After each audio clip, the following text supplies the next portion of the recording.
Que dois-je dire? Merci, Monsieur le Président. Que dois-je dire? Je pense que tout a été dit, hein, mais tout d'abord, je suis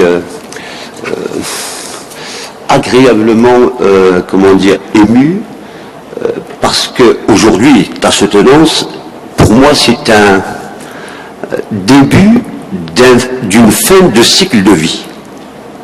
Ça veut dire quoi? Vous avez sur la table des gens qui, il y a quelques années, vous avez donc le professeur Merzouk, vous avez docteur Boulkbesh, vous avez docteur Aoun, docteur Dahmoun, il y a quelques années, ils étaient là.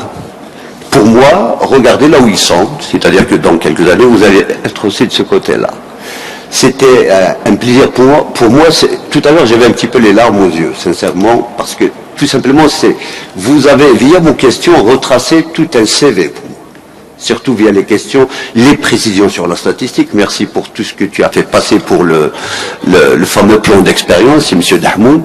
Et le petit détail sur l'erreur relative, là où on a mis presque 3 mois pour ces erreurs relatives à M. Aoun, je retrouve un petit peu l'historique du laboratoire derrière vos questions.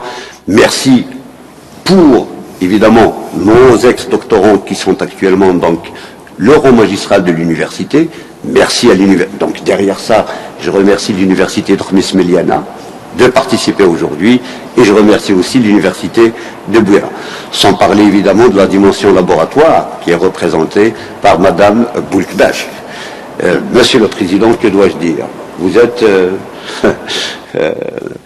je dirais, un membre de la famille recherche du laboratoire 3VS. Hein. Vous évaluez maintenant nos projets depuis maintenant un temps.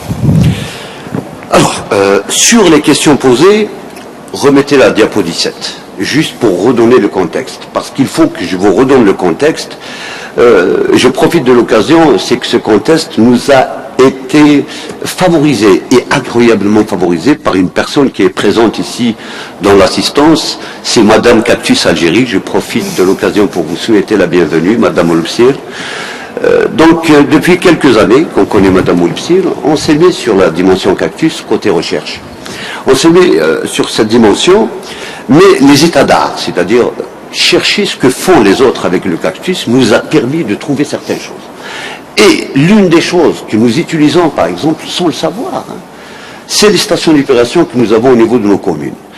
La première partie du traitement primaire dans les stations d'épuration, c'est la décontation. Ça, c'est tout le monde qui le sait. Eh bien, la décontation chez nous, elle se fait naturellement. Au Mexique, elle ne se fait pas naturellement. Au Mexique, qui est un très grand producteur de raquettes, ils utilisent le jus de raquette pour alimenter les stations de décontation pour décompter plus vite. Mieux vous décomptez, mieux vous traitez. Donc, ce qu'elle vous a présenté, elle l'a dit, il l'a dit tout à l'heure, monsieur professeur Melzouk, en disant, c'est bien pour une eau qui est allégée. Regardez les concentrations qu'elle utilise. Là, vous n'avez pas mis la concentration. Là, vous avez mis la concentration du jus. Vous n'avez pas mis la concentration. Est-ce qu'elle est là, la concentration de la solution? Elle était à peu près de 100 ppm. Hein? En gel de silice. Je ne vois pas, parce que moi, je n'occupe pas le bon angle. Il faut que j'aille de l'autre côté. La concentration optimale est de 0,015 du jus. Non, non, je parle de l'eau. Ah, pardon, oui. Non, laissez la paillasse. Laissez la paillasse. C'est des formations professionnelles. C'est-à-dire, vous êtes à une concentration de 100 ppm en matière de combien? 300 ppm en matière suspendue. Vous savez, pour ceux qui ont l'habitude de traiter les eaux, 100 ppm en matière en suspension, c'est quelque chose. Et vous savez, une station d'épuration, quand elle fait un traitement parfait, on rentre avec 300 et on sort avec 30. C'est ce qui est admis. Là, on rentre avec 300 et on ressort avec presque 0. Oui, dans le cas du cuivre. Voilà l'avantage de cette technique. Elle rivalise fortement avec les techniques classiques que nous connaissons. C'est vous passez presque à du 0. Là, c'est sur la matière en suspension. Mais quand on essaie maintenant des métaux, dans l'exemple du cuivre, mais certainement, sans faire encore les essais, on peut imaginer, parce qu'on va y aller à ces essais. Quand on prend, vous étiez à combien en cuivre? 100 mg par litre 100 mg par litre. 100 mg. dans une eau, il faut aller les chercher. C'est-à-dire que nous avons vraiment concentré le cuivre pour se retrouver à combien? Alors, si vous allez essayer sur une station d'épuration, quand vous mettez 30 ppm du cuivre, vous allez vous retrouver à 10 à la fin. Et 10 en cuivre sur une eau, c'est quelque chose déjà de dangereux. Faire des abattages de 300 jusqu'à 0, c'est vraiment une technique performante. Maintenant, juste pour avoir les ordres de grandeur, c'est le tableau. Remettez les valeurs. Regardez maintenant les concentrations qu'on utilise. Sont non significatifs. Les rendements sur la raquette sont beaucoup plus importants que ça, parce qu'il y a un travail aussi que vous avez cité tout à l'heure, c'est celui, je pense que c'est la mienne qui est là-bas au fond, non?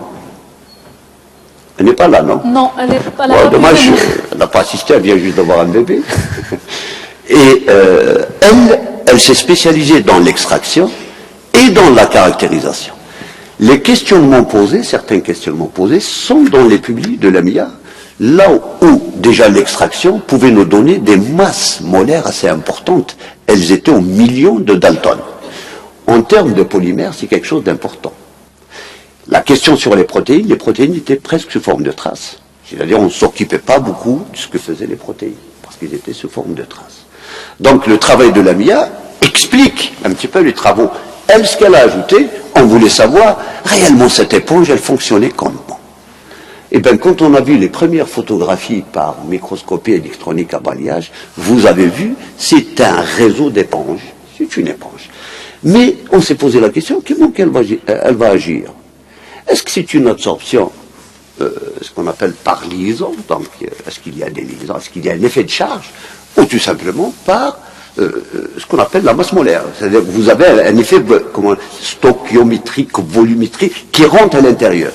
Eh bien, c'est les deux. Parce que quand on regarde les évolutions pH, vous avez dit, quand vous faites l'extraction, ils étaient à combien le pH? 6, oui. 6, quelque chose. Qu'est-ce qu'on fait quand on est un pH supérieur au pHI? On charge. On est sur des charges négatives, ce qui fixe bien le cuivre. Mais ça n'explique pas pourquoi ça fixe les autres. Le gel silice n'est pas chargé. Donc il y a un effet de charge. Il y a un effet de stoichio, c'est-à-dire de la volumétrie elle-même, si elle rentre ou elle ne rentre pas. Mais on a vu, c'était des pores, l'image d'ailleurs, vous avez bien fait de le faire rappeler, jusqu'à 50 micromètres, on voyait vraiment une porosité qui pouvait varier, elle n'était pas constante, c'est une porosité assez large, mais qui pouvait arriver jusqu'à une cinquantaine de micromètres. Alors, je reviens à votre question. Dans 50 micromètres, un puits de 50 micromètres de diamètre, je peux mettre une bactérie. Ça retient des bactéries. Il y a des gens ça retient des virus, ça retient pas mal de choses. Et l'avantage, c'est qu'il y a les deux effets. Il y a un effet de charge, il y a un effet de la, comment on peut appeler ça, du volume du polluant. Alors, et regardez, elle a fait varier le pH et elle a fait varier la conductivité. Vous savez, c'est un polyélectrolyte. Donc il peut agir sur la conductivité. Mais il peut agir aussi sur le pH. Mais la conductivité n'agit pas sur le pH. Et c'est ça l'avantage de ce gel. C'est un gel, comment dire, quand on prend Ervalocarbos, l'idée elle est venue très simple, c'est qu'on a trouvé ça sur un travail mexicain. C'est les Mexicains qui nous ont donné l'idée de la décantation. Et bien nous, au lieu de décanter, on fait flotte. Voilà donc la différence qu'il y a entre les deux. Je pense donc c'est ça l'esprit du travail. Ceci n'empêche pas, vous avez fait d'autres travaux que vous n'avez pas présentés ici, parce que tout simplement, vous savez, ce sont nos textes, et il faut faire une habilitation avec une recherche qui ne se retrouve pas dans, dans la thèse présentée. Donc je vais, comment dire, passer au chapitre à Djeloud Nawel maintenant. À Djeloud Nawel, j'ai rencontré tout à l'heure ton fiancé, d'ailleurs je lui ai posé une question très simple, est-ce qu'elle vous fait la pression? Vous savez, au laboratoire, nous avions, et nous l'avons toujours, une force tranquille. Il est juste là devant vous, le jour où il a se tenu, tout le monde sait que c'était une force tranquille du laboratoire. Il ne parle pas beaucoup, il ne bouge pas beaucoup, mais il est très très efficace. Nawel, c'est une force silencieuse. Vous ne la voyez pas au labo, mais le travail elle est fait. Nawel, quand elle veut quelque chose, vous la voyez passer, c'est qu'elle a besoin de quelque chose. Elle sait faire la pression avec beaucoup de délicatesse. C'était un plaisir pour moi que de cohabiter avec vous scientifiquement sur cet aspect-là du mucilage. Merci pour toute l'énergie que vous avez ramenée au labo. Merci pour la qualité du travail que vous avez présenté, avec le concordement que nous avons fait donc mutuellement avec Monsieur Belkacem Merzouk, donc qui a une expérience, je pense, c'est l'un des meilleurs Algériens sur les aspects électroflottation, électrocoagulation. Et ça, ce n'est pas une fleur, cher ami. Merci pour tout ce que vous avez ramené au labo. Je vous souhaite une bonne continuation. Merci beaucoup. C'est moi en fait qui vous remercie.